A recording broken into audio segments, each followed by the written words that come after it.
दुनिया में 9 प्रकार के बड़े बड़े धर्म फैले हुए हैं, खास करके भारतवर्ष में। There are 9 kinds of very big religions spread in the world, especially in India. और 9 प्रकार के 9 बड़े बड़े धर्म पिताएं हुए हैं। And there have been 9 kinds of 9 very great religious fathers. उन 9 धर्म पिताओं में Among those 9 religious fathers, ऊंचे से ऊंची कोटि का धर्म पिता और कोई धर्म या कुल होगा या वंश होगा या नहीं होगा? will there be any religious father, any religion, clan and dynasty of the highest category or not? वो है Suryavansh. Student, there is. That is the Suryavansh. जो गीता में कहा है कि मैं जब आता हूँ तो सूर्य को ज्ञान देता हूँ पहले। It has been said in the Gita, when I come, I narrate the knowledge to the sun first. तो सूर्यवंशी आत्माओं में कौन सा देवता है जो भारतवर्ष में बहुत प्रसिद्ध है? So, among the Suryavanshi souls, which deity is very famous in India? है? कौन सा देवता है? Which deity? Students reply. है? क्या नाम बताया? What name did you mention? Students, Shankar. Shankar सूर्य देवता। Is Shankar the deity sun? वो तो मस्तक में सूर्य दिखाया जाता है, तीसरा नेत्र। Well, the sun is shown on his forehead as the third eye. लेकिन राम वाली आत्मा को सूर्यवंशी के रूप में शास्त्रों में प्रसिद्ध किया गया है। However, Ram's soul is famous in the scriptures as a Suryavanshi. क्या? What? रघुवंशियों में श्रेष्ठ कौन हुआ? Who is elevated among the Raghuvanshis? That is, belonging to the dynasty of Raghu? Ram. Ram. जैसे कृष्ण वाली आत्मा का पार्ट है भगवान के आने पर ब्रह्मा के रूप में, ऐसे ही राम वाली आत्मा का पार्ट भगवान के आने पर किस रूप में प्रत्यक्ष होता है?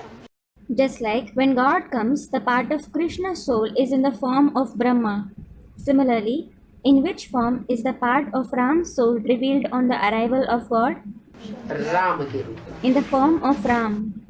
इसीलिए शास्त्रों में कहा हुआ है This is why it has been said in the scriptures कि राम और शंकर अलग अलग नहीं है। that Ram and Shankar aren't different. Ramayan में कहा है और एक गुप्त मत सबे कहो कर जोर, शंकर भजन बिना नर भगत की पावे मोर। It has been said in the Ramayana, I tell everyone a secret with folded hands that a devotee cannot attain me without worshipping Shankar.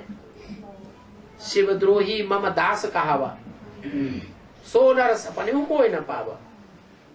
The one who is hostile towards Shiv cannot even be my servant.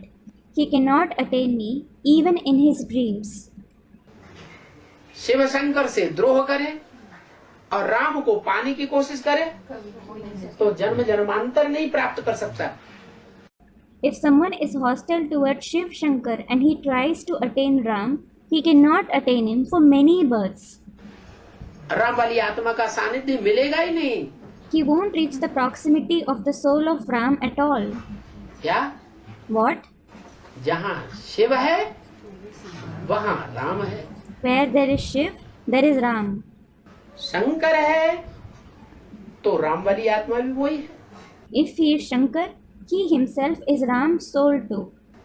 Ram और शंकर अलग अलग नहीं किए जा सकते। Ram and Shankar can't be separated.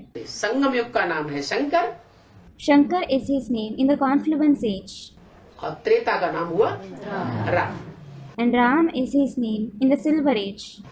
भक्ति मार्ग में जो राम गाया हुआ है वो सूर्यवंशी राम वही आत्मा है जिसमें परमपिता परमात्मा ज्ञान का बीजारोपण करने के लिए पहले पहले प्रवेश करते हैं। The Suryavanshi Ram, who is praised in the path of bhakti, is that very soul in whom the Supreme Father, Supreme Soul enters first of all to sow the seed of knowledge. ये है बाप का काम। That is the Father's task.